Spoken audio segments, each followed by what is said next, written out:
la dama de los niños perdidos.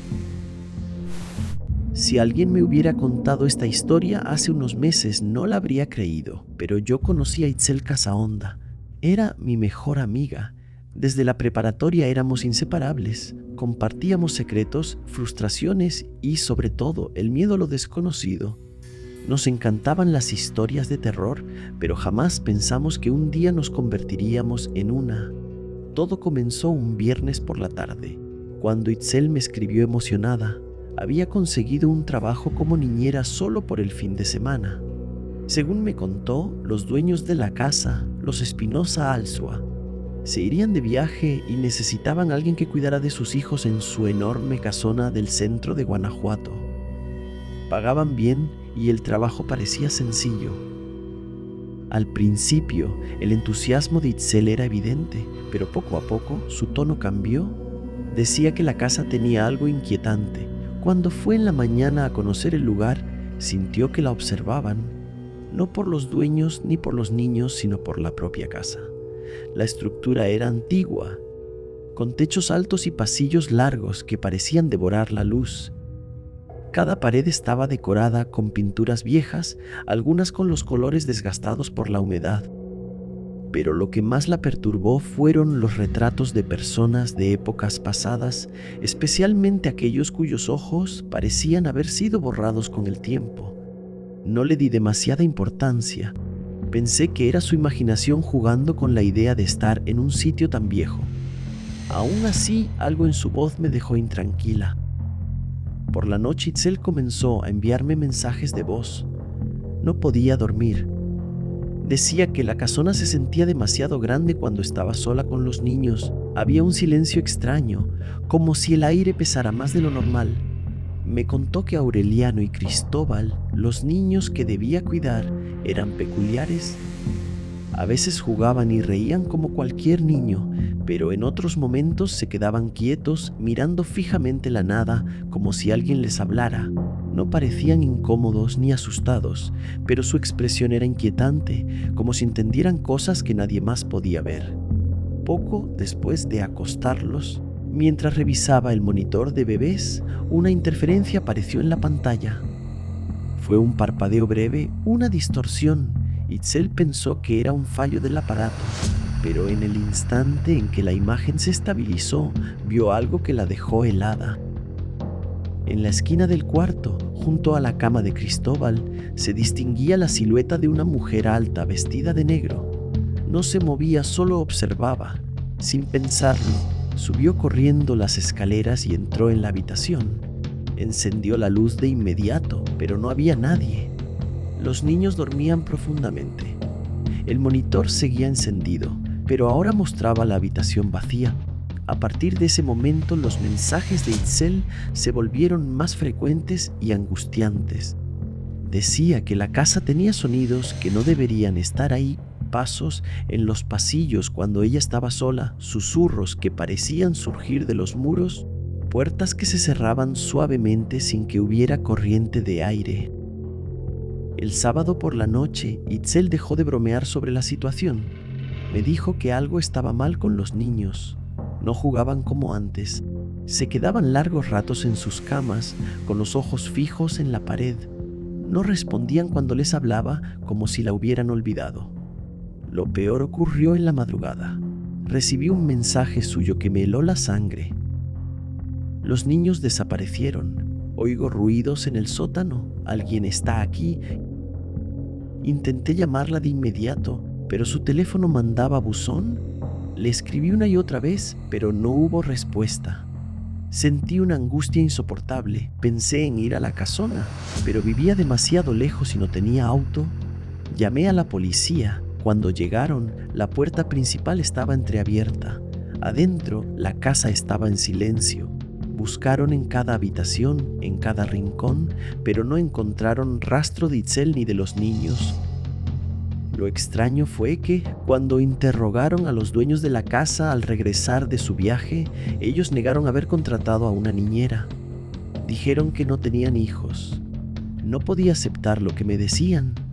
Itzel me había hablado de Aureliano y Cristóbal con tanto detalle que no podía haberlos imaginado.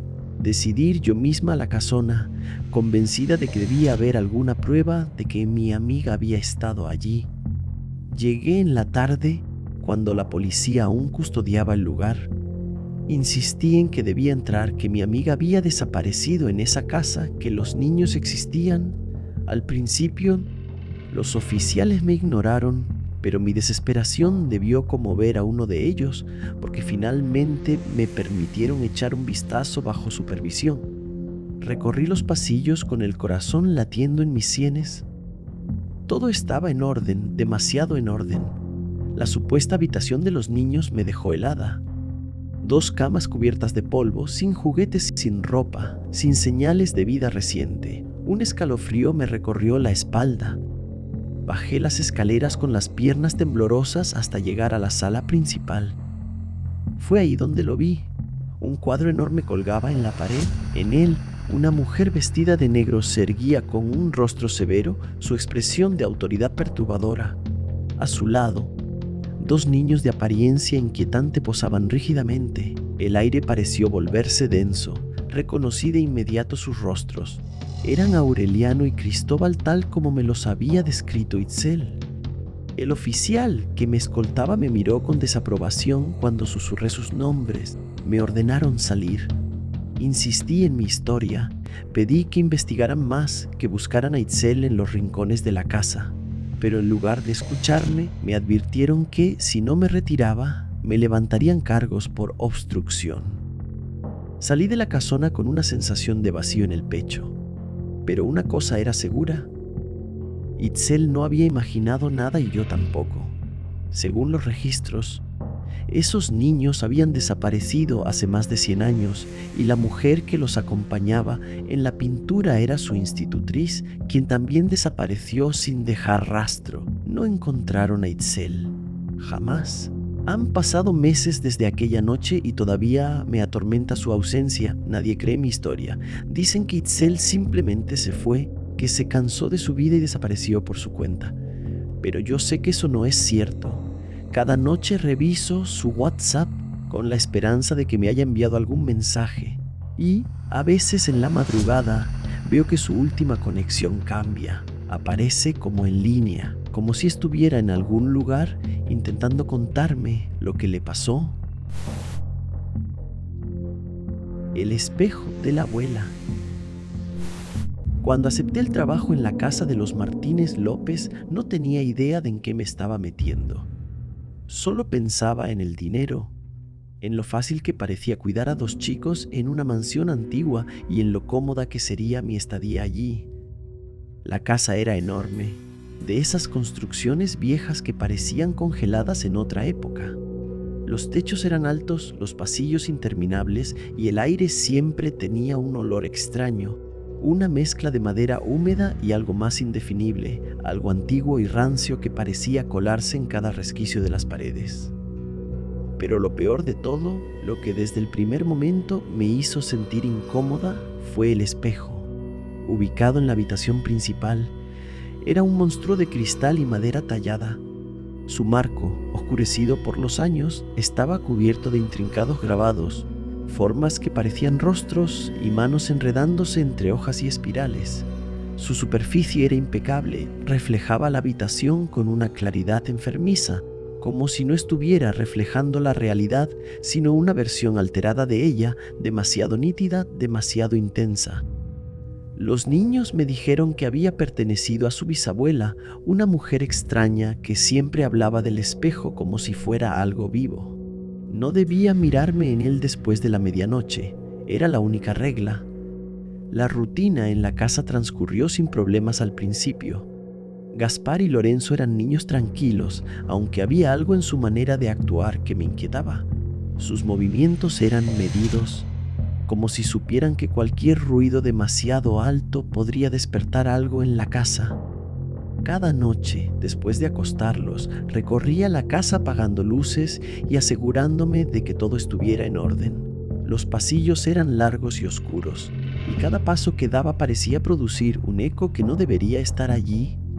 Pero el espejo seguía siendo lo que más me inquietaba. A veces, Al cruzar por la habitación principal, sentía la necesidad absurda de girar la cabeza y mirar su reflejo. Cada vez que lo hacía, una sensación de incomodidad me recorría la espalda. Había algo en la forma en que la luz se reflejaba en él, en la manera en que mi propia imagen parecía ligeramente equivocada. No le di importancia. Me convencí de que eran paranoias mías, hasta la noche en que todo cambió. Desperté de golpe. No sabía por qué motivo me había despertado, pero el aire se sentía distinto, tenso, casi irrespirable. La casa estaba en completo silencio. Me senté en la cama y miré hacia la puerta, pero la verdadera atracción de mis ojos estaba justo enfrente de mí, el espejo. El reflejo de la habitación era exacto, pero algo no estaba bien. Tardé un momento en darme cuenta. Mi reflejo estaba de pie, pero yo no me había movido. La sangre se me heló en las venas. Me quedé paralizada, observando con el corazón golpeándome el pecho. Mi imagen en el espejo sonreía. No fue una sonrisa natural, fue algo más profundo, una mueca tirante, algo que no debía estar en mi rostro. Y luego empezó a caminar. En la superficie del espejo, mi reflejo dio un paso adelante y luego otro. Pero yo seguía inmóvil, sentada en mi cama, sintiendo cómo el aire se volvía más espeso, más helado. El reflejo avanzaba y entonces su pie atravesó el vidrio. El pánico me sacudió como una corriente eléctrica. Me lancé fuera de la cama, tropezando con la alfombra mientras la imagen espectral de mí misma seguía emergiendo del cristal. Corrí fuera de la habitación, sintiendo el aire frío pegándose a mi piel como dedos invisibles. La casa estaba en penumbras, el pasillo parecía más largo de lo normal. Cada sombra se alargaba en direcciones imposibles, retorciéndose como si algo las estuviera estirando desde otro mundo. Sabía que tenía que llegar a la habitación de los padres.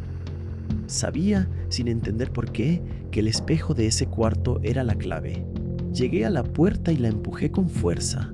El espejo de la habitación principal palpitaba como si fuera un ser vivo.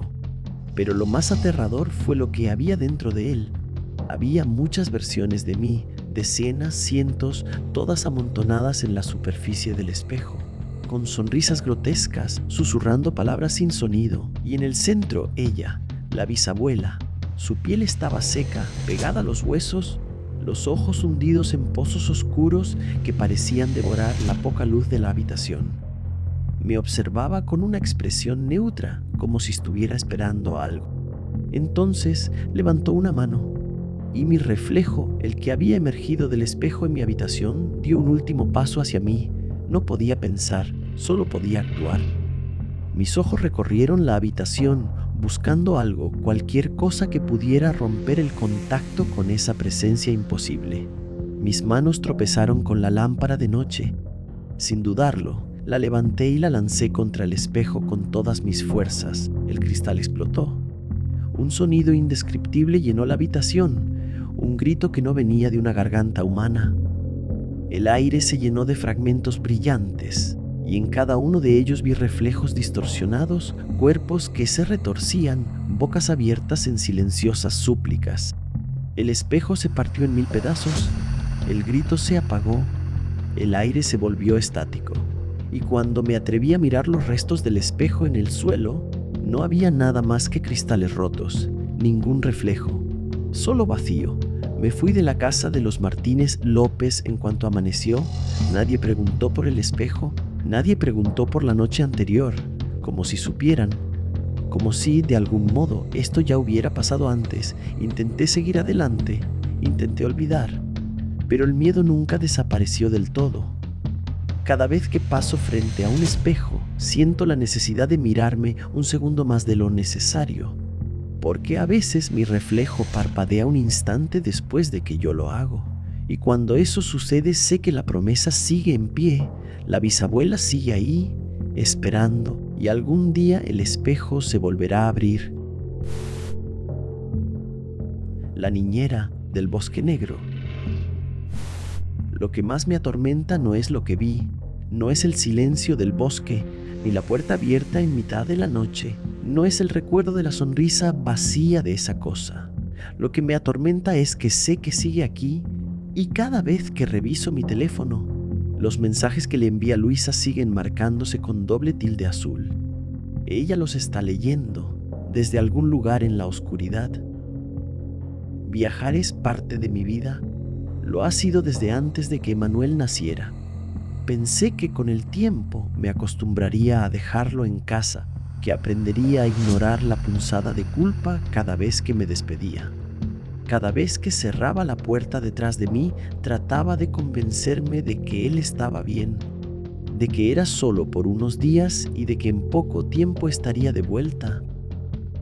Cuando Luisa apareció, todo pareció volverse más fácil. Emanuel la adoraba.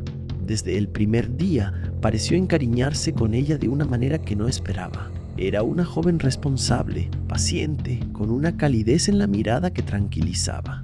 Nunca llegaba tarde, nunca olvidaba nada. Siempre tenía una sonrisa cuando mi hijo corría a recibirla. Me repetía a mí misma que él estaba en buenas manos. Las primeras semanas transcurrieron sin problemas. Pero en ese último viaje algo cambió. Luisa comenzó a enviarme mensajes extraños. No eran alarmantes al principio, solo observaciones suyas sobre el comportamiento de Emanuel. Decía que cada noche, justo antes de dormir, se quedaba quieto frente a la ventana de su cuarto, mirando hacia el bosque. Permanecía de pie durante largos minutos, sin moverse, sin decir nada. Después comenzó a notar algo más inquietante. Emanuel no solo miraba el bosque, también susurraba. Al principio pensó que era un juego, que estaba hablándole a su reflejo en el cristal, que tal vez canturreaba en voz baja para sí mismo. Pero una noche, cuando pasó frente a su puerta y lo vio de reojo, juró que había dos sombras reflejadas en la ventana. Pensó que estaba viendo mal, que sería el reflejo de una rama moviéndose con el viento. Pero Emanuel le dijo algo que la dejó helada. Hablaba de otra niñera, la que lo cuidaba cuando ella dormía. El mensaje me inquietó. Recuerdo haberme quedado mirando la pantalla del teléfono durante largos segundos antes de responderle. Traté de tranquilizarla. Le dije que era normal, que los niños inventaban amigos imaginarios, pero su respuesta fue inmediata. No creía que fuera imaginación. Desde entonces, los mensajes de Luisa se hicieron más breves, más vacilantes. Sentí que había algo que quería decirme, algo que no se atrevía a escribir. Cuando regresé a casa, lo primero que noté fue que algo en ella había cambiado. Estaba pálida, con las ojeras marcadas bajo los ojos. La sonrisa que me ofreció al abrir la puerta era tensa, casi forzada. Tenía las manos crispadas, los hombros en una postura rígida. Subí a ver a Emanuel. Lo encontré en su habitación, sentado en el suelo, garabateando en su cuaderno de dibujos. No se giró al verme entrar, solo murmuró un saludo sin apartar la vista del papel. Me incliné para ver lo que estaba dibujando. Había trazado la silueta de una mujer, de cabello largo y oscuro, vestida con algo que parecía un camisón. Su mano delgada sujetaba la de un niño pequeño. No tenía rostro.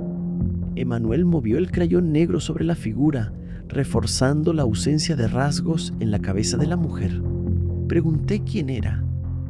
La otra niñera, me respondió el niño. No le di importancia en ese momento. Traté de ignorar la inquietud que se había instalado en mi pecho. Esa noche apenas pude dormir. Me desperté sobresaltada a las 3 de la mañana. Había un ruido en la casa. El sonido era suave, casi imperceptible, pero suficiente para hacerme abrir los ojos en la oscuridad. El pasillo estaba en penumbras. Un reflejo pálido se filtraba desde la cocina, proyectando sombras difusas en las paredes. Me incorporé lentamente sintiendo el pulso golpearme en los oídos. Algo no estaba bien. Fui hasta la habitación de Luisa. La puerta estaba entreabierta. La cama estaba vacía.